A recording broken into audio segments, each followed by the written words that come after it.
First Alert Traffic.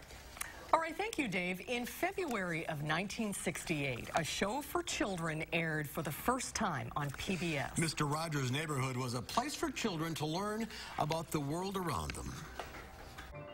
It's a beautiful day in this neighborhood, a beautiful day for a neighbor. Would you be mine? Could you be mine?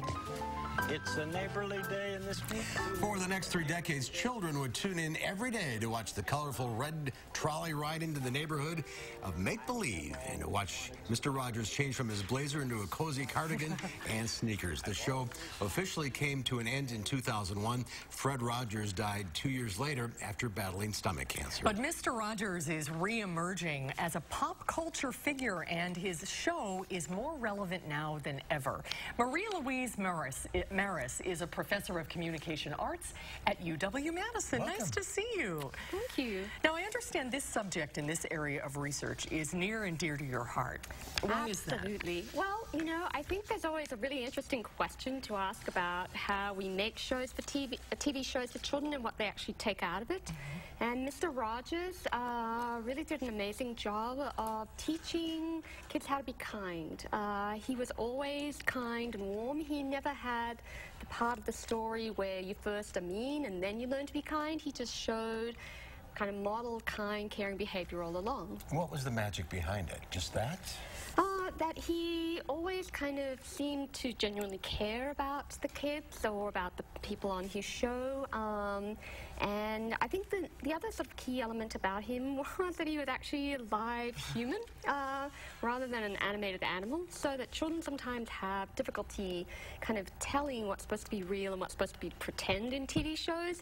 And Mr. Rodgers was a real human interacting with real kids and addressing real issues in this very calm, compassionate, quiet sort of way. He had such empathy. He did. That He really really came did. through. Do you think children of this generation would have the same connection to him as children in the past did? I think they certainly could. I mean, I think kids vary, and I think from moment to moment we vary in how much we want high-paced things versus quiet and calming things. But there's certainly research suggesting that when we're sort of stressed, we want kind of messages of reassurance and support, and Mr. Rodgers provided that. Even in the era of video games and things like that? I think we could all use more of Mr. Rodgers in our life.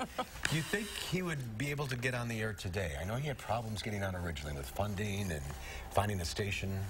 It's an interesting question, you know, but I think he was immensely popular, and I certainly hope that we could make space for that sort of compassionate, quiet kind of message today, even when we're so used to having high animation, fast speed pace. Why did you decide to research this?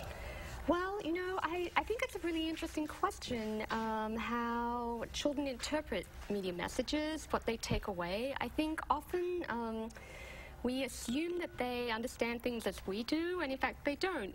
So I think even for shows like Mr. Rodgers, but certainly for lots of shows now, it's really important for parents to ask kids what the show is actually saying, to kind of have a reality check, because children often tend to assume that stuff that's on TV is just on TV. So they'll know that Dora's speaking Spanish, but they'll think that that's a made-up language for the show, you know, and so I think it's really interesting for parents to kind of check in with their kids, see what they're taking away, and then maybe nudge them closer to reality if need be, if they're misunderstanding.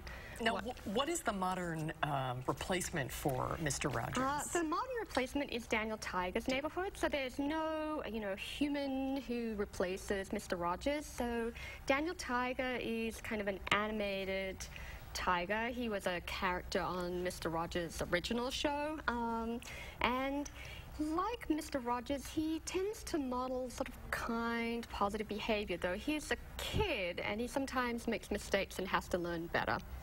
But it's still quality programming, yeah. Still quality programming. Interesting. 50 years is hard to believe. No, I loved it. I absolutely loved it. I have such fond memories of that show. Yeah. Well, thanks for being with us today. It's a pleasure. Sharing Great your to insight. see you. We'll be right back with the final check of your forecast.